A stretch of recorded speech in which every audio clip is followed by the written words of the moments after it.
Curse or no curse, you're mine, baby, he thought to himself. That is until I trade you in for a cool $3 million. As he picked up the sword and put it into the duffel bag, he felt once again that overwhelming surge of energy. If he understood that it came from the departed captain's soul, it was not a conscious awareness. Malice had only the sketchiest knowledge of the legend. He knew nothing of the properties of the soul taker. Suddenly he heard a movement, and the lights in the security cargo hold area went out. He frantically fumbled inside the pockets of his cargo pants for a flashlight. Then came another sound, a strange bone-cracking rattle, as if something was extricating itself from the stone coffin.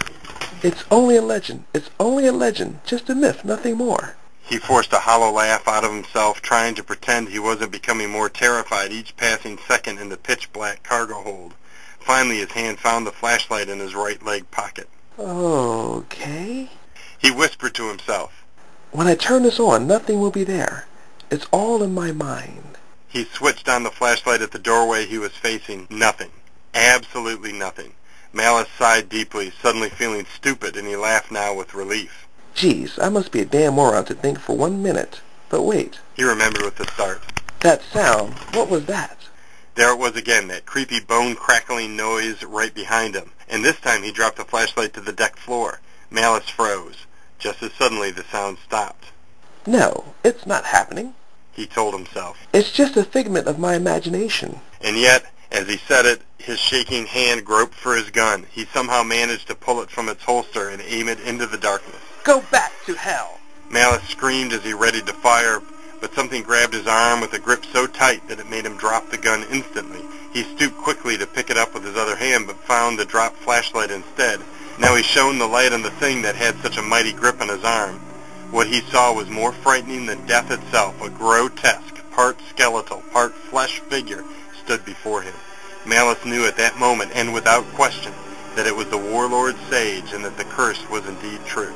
Give me the sword, now. The body of the warlord said in a deep, raspy voice that chilled Malice to the marrow of his bones. Sage tightened his grip, twisting and bending until Malice's right arm seemed ready to snap. Take it! Take it! He yelled out in unbearable pain, dropping the duffel bag off his shoulder to the floor. Sage released his forceful grip. Then the decrepit body reached into the bag to remove his weapon. Sage looked at his precious blade in all its brilliance. Malice had seen his chance to save his skin. With the flashlight as his guide, he made a mad dash out the vaults, cradling his arm as he shouted to the crew. Everybody out of here! Get off the boat now! Malice found another stairway to the upper decks. Hope flickered in his heart as he took a flying leap to the first step. But then came a whooshing sound behind him, and he felt something else in his heart. He looked down, surprised to see the tip of the warlord's sword sticking halfway out of his chest. In his shock, Malice only marveled that it had cut so cleanly, not even a drop of his own blood on it. Then he fell over to his side. He did not see the luminescent blue light of his soul leaving his own body because for the moment he was dead. He did not see it flow like thick, ghostly lava into the warlord's sword, nor did he hear the rattling bones that walked towards him. Sage pulled the sword from Malice's body, and now the light flowed through him, giving him life. He watched his flesh return to his near skeletal remains, filling out his hands that gripped the sword, then spreading to his arms, his shoulders, and his torso. It felt delicious.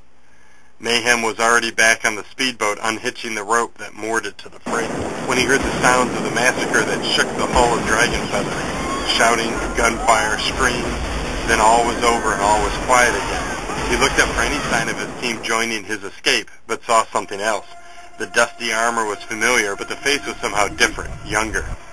But wait, there had been no face before, only shreds of rotted flesh and petrified bones, and now the eyes of this monster were glowing blue and gazing down at him. Mayhem felt his knees quake. Don't go away, Mayhem! The warlord sage shouted as he smiled broadly. Take witness of my wonders. That man. Mayhem thought to himself, then put the engine into full throttle and sped away. Sage watched the speedboat skim across the waters and disappear from sight. Then he saw his hands gripping the deck railing and marveled how fine and strong they looked. He felt his face with his hands and laughed in giddiness. I live again. I live again!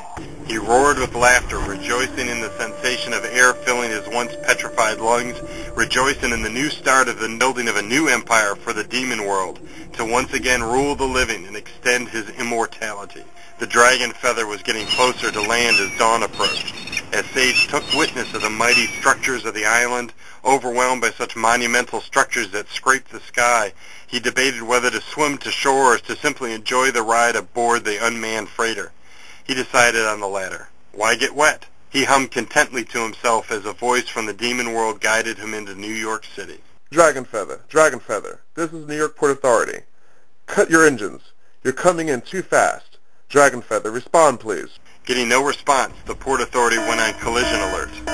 The freighter was only a half mile from port and still traveling at 1/4 speed.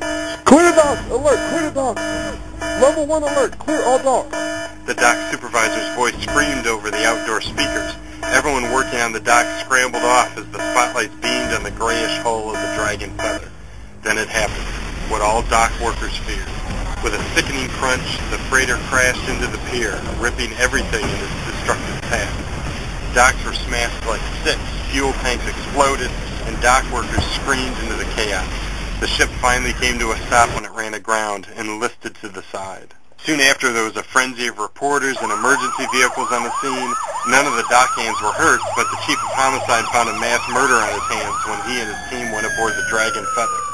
They were trying to piece together what happened and why there was over 30 dead bodies with wounds seemingly inflicted from a very sharp blade or sword. Only one person was dead from a gunshot wound to the back of the head, though there were bullet casings littering much of the outside area of the cargo hold. The investigators figured that the person or persons who killed all these people had to be an expert swordsman to take down 9 armed men.